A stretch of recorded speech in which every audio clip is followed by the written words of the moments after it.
Good morning, guys. Welcome back to another episode of Waking Up with Richie. Today's episode 25, so grab a coffee and let's get right into coffee and current events.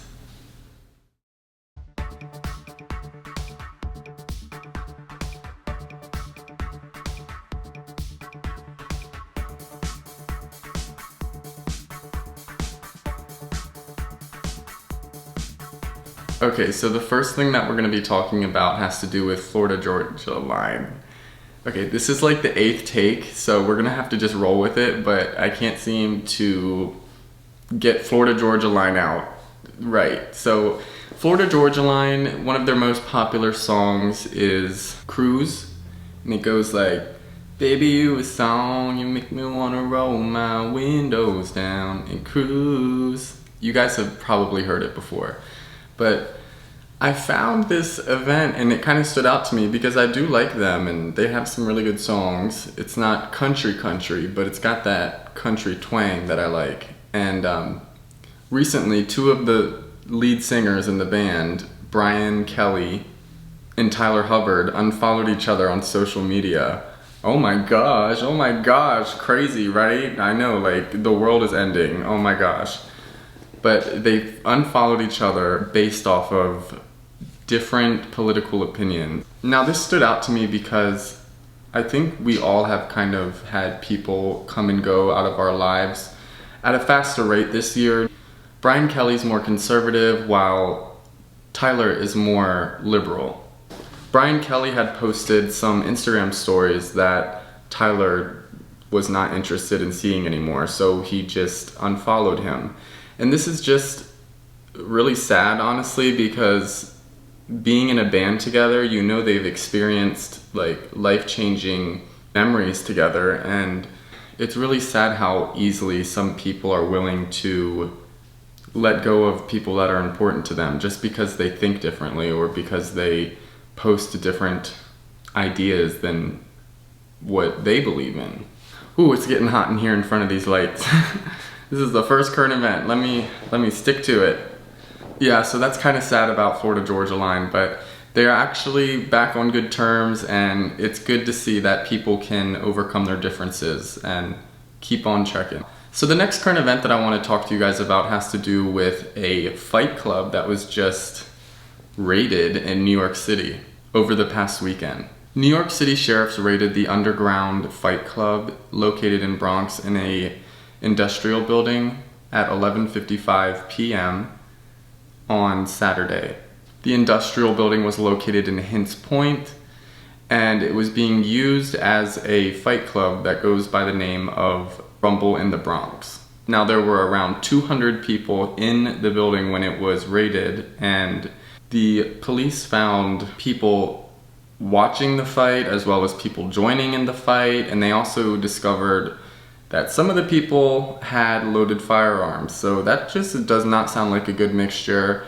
I think the concept of a fight club is really cool, and I think that if it was done legally and not in a sketchy way, that this would be a really cool idea. Now, Michael Roman, who is the CEO of Rumble in the Bronx, was arrested and charged with 8 counts, including unlawful assembly and conducting a prohibited contact sport, along with some other charges, and a $15,000 fine for selling liquor without a liquor license. This guy is facing some time, but it sounds like this club has been going on for a while, and it was very secretive because, of course, they didn't want it to get discovered and raided like it did. But what do you guys think about the fact that a fight club, a real-life fight club, was just raided in New York City with 203 people inside of the building? Sounds like something out of a movie, but I would love to see what it looked like and how the atmosphere was. All right, now let's move on to the next and final current event. So the final current event has to do with Tesla and Consumer Reports. Now, Tesla ranked 25 out of 26 for Consumer Reports reliability. Mazda, Toyota, and Lexus are the top 3 most reliable automobile manufacturers on the list right now, and Tesla has received just such a poor score. The new Tesla Model Y is partially to blame for the poor reliability score, The car only received 5 points on Consumer Reports' 100-point scale, so very, very low. Most car brands score from around 41 to 60 points, so Tesla was way below that with the Model Y. The Model 3 scored the highest at 53 points, followed by the Model X and the Model S. The X scored 31 points, the Model S scored 26 points. Now, new Model Y owners have reported many issues, including auto body parts not aligning correctly, bad paint jobs, and some other things. Now, I have a friend that has a Tesla, and he actually experienced the same issues with his Model 3 when he bought it, and he bought his brand new. And he pointed these issues out to me, and I would be very disappointed if I paid that much money for a luxury electric vehicle with such a world-renowned name and discovered that the paint was different colors on different parts of the car, and the door doesn't line up with the back door when you shut it. There was just so many things that he was showing me, and luckily he was able to take it to the Tesla dealership, and they gave him a donor car while they fixed his car. There were also some interior issues with his car when he bought it, but that is not good. That is not a good look. It puts a bad taste in consumers' mouths. So Elon Musk, you need to get on that and make sure that you're not just shooting the cars out one by one by one by one. Always quality over quantity, always. I think that's a good rule of thumb when creating any type of product or service. What did you guys think about those current events? I tried to find some really interesting events for you guys that would leave you thinking and things that you guys would be interested in. So definitely let me know what you guys think about those. I wanted to talk to you guys about where Waking Up with Richie is going to go from here. Now, I started this series about 3 months ago, and it's been a fun road to this point. This is episode 25, and I think from this point on, I'm going to be changing some things around. I don't want to just be the same guy sitting at the same desk doing the same cooking segment and finding some activity to do. I'm going to keep the current events because I know you guys enjoy those, but instead of cooking breakfast all the time or doing an activity of the day, it's going to be a surprise. But you guys can count on the current events from here on out. So thank you so much for watching me and supporting me to this point. Alright guys, well, as you can see, I'm in my living room now, and I am joined by my new friend, Brandon. And Brandon's a really cool guy. We just hung out for the first time last weekend. We went out, we had a great day on Saturday, and we're actually going out tonight, and I wanted to introduce him to you guys. So introduce yourself a little bit. Tell them a little bit about yourself. Hi guys, like you said, my name's, he didn't even say my name, but my name is Brandon. I work a lot. I work for Target full-time, and then I also own my own company, and when I'm not doing that, I'm getting crazy with people drinking, so. There you go, he's driven, and he is inspiring, and he's a cool guy. But anyways guys, I wanted to talk to you and open up a little bit about a very embarrassing hookup story. So let's get right into it. So this happened when I was 16 years old, and at that time I was working at Burger King. Yes, Burger King. Don't judge me. Can I have it my way? But yes, you can. And listen, this guy would come into my job probably 3 times a week. I was working a lot, like every single day I was working at Burger King after school. But he would come in with all of his buddies and like just kind of look at me and talk to, like, be friendly to me. Anyways, so let's fast forward 2 months forward. I ended up getting his number, and he was best friends with this dude that I worked with, and he would always try to hang out with me, but I never really wanted to hang out with him. I wanted to hang out with his friend, and his friend ended up texting me and giving me his number. So one night he asked me to come over and hang out with him. And this was in the dead of winter. I still remember there was snow on the ground. There was probably like 6 inches of snow on the ground. And it was just like, I don't feel like driving. I was at home. I was bundled up in bed, but I was super bored. And he's like, yeah, my parents are gone and you can come over. My sister's here though. Anyway, so I drove over to his house and he lives on the top of these mountains, and it was just not worth it at all because I did not have 4-wheel drive. I was driving a pickup truck, and it was just, I was doing it for the, so. Don't we all? Right. So I couldn't even park in his driveway. He said, park down the street and you have to walk up the snow to come up to like my back door. Oh no. So I did that, and I walked up, and I was pretty sure that my truck would be stuck and I would not be able to leave, but it wasn't stuck. It just felt like it was. Anyways, I got up to the back door, I got in there, and our chemistry was just like amazing. Like, we just got right into it. Actually, no, we started playing Call of Duty a little bit, and then we got kind of bored of that. As soon as we got bored of the game, we started making a move. I don't remember who made the first move, but probably me. But he was right there in it with me. So was it like straight? Yeah, he was DL. He wasn't out to anybody. He had never experienced with a guy. I could tell he liked me though, and as soon as I started going down on him, I got down into the oral segment of it all, and all of a sudden I'm like really into it, and I feel this sensation in my nose. I'm like just ignoring it though, and as soon as I opened my eyes and I looked down because I felt something, I saw blood right on his like tummy. Oh my god. And it started dripping faster and faster and faster, and drop. Oh my god. And he didn't even notice it because he was kind of like... Wait, he's straight. He's used to that, actually. He might be. I mean, I don't know. I was so scared though. And as soon as I saw that happening, I was like, oh no.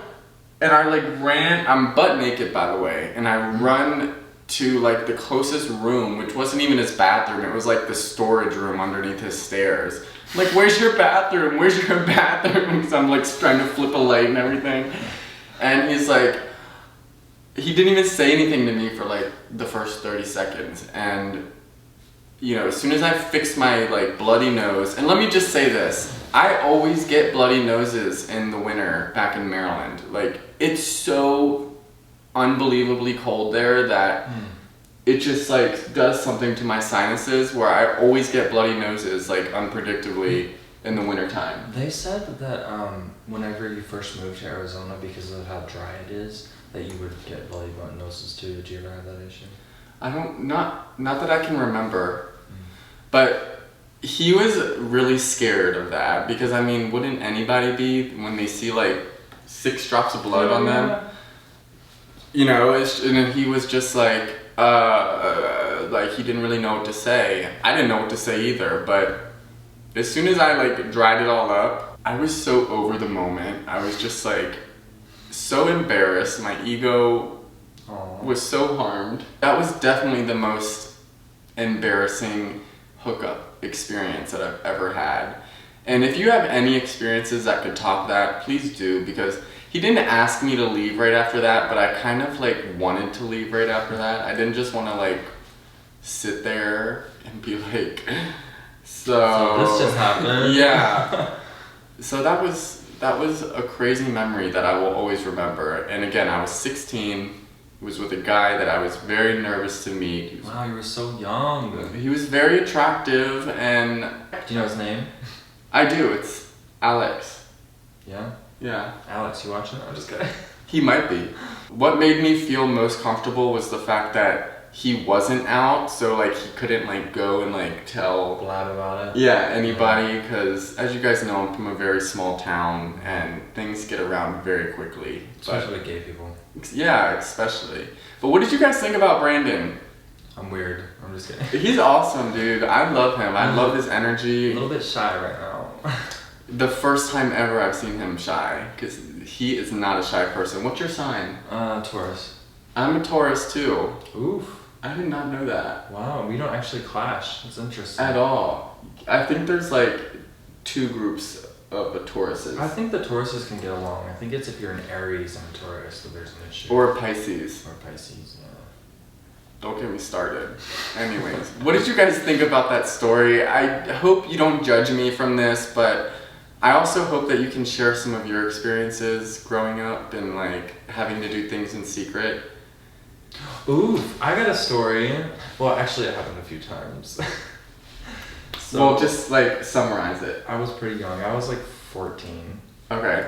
So I was like, so I actually grew up in like different types of group homes and stuff like that because I was in foster care and. Wow, I didn't know that at all. Yeah, so I have a history, but I had a lot of experiences with boys in group homes, and they were mostly straight. Now they have kids, and they still like ask me to do things with them and everything. I straight up would sneak out my window at like 14 years old. Because they have 14 is a rebellious age. They had a lock on the windows where you couldn't like get out unless you or like it took off an alarm or whatever. Yeah. And I was able to like figure out which wire to cut into. Oh, he's that type of guy. So there was like so there was one guy that I did that, and then I was like, okay, I know how to do this. And there was another guy who was like, and I told him how to cut the wire so I could sneak into his room at night and everything. I was a little crazy little 14-year-old. I love that though. I feel like I don't meet a lot of Tauruses, and I feel like Tauruses have like, we just have that mind where we can get like anything that we want as long as we like put enough brain power towards it. Yeah.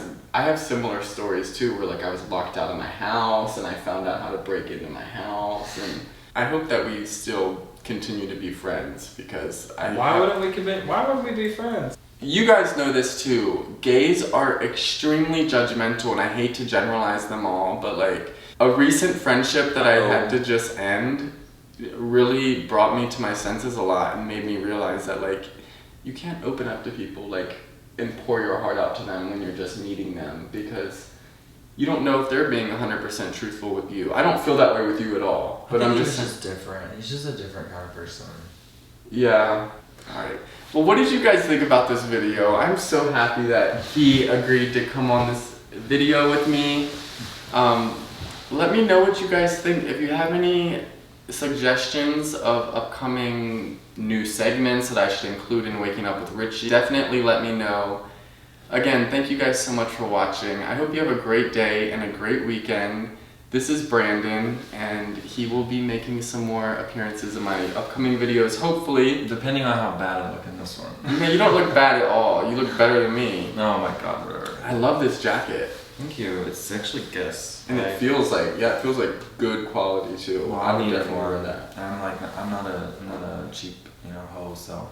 Love that. I'm a little bougie, a little bit. Love it. Love it. Alright, well, we're gonna go get a drink and Kiki. And I'll see you guys soon. Bye guys, have a good night. Bye. Bye.